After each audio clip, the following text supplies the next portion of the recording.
Hello, my name's Chris Perry. I'm the M&E team leader for SPARC, and I'd like to talk about our approach to monitoring and evaluation.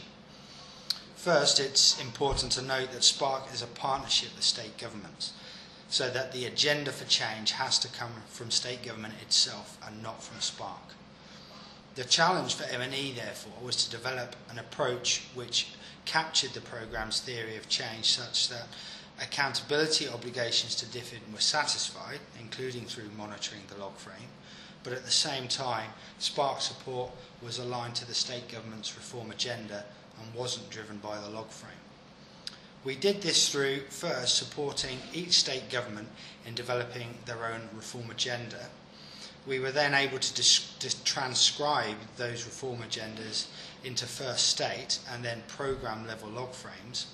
And because we had this information available to us, we were able to do this in-house without needing to run complicated log frame workshops with state governments.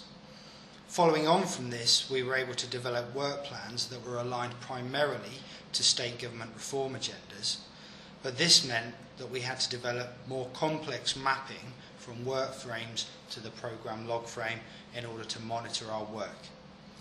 In this way, we were able to ensure the reform agenda was led and owned by state government, and that SPARC support to state governments reinforced this.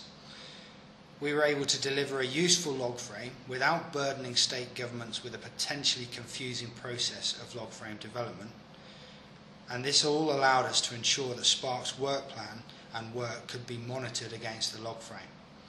In summary then, SPARC took the decision to adopt a more complex approach to monitoring and evaluation in order to ensure the effectiveness of support to state governments and our working relationships with them.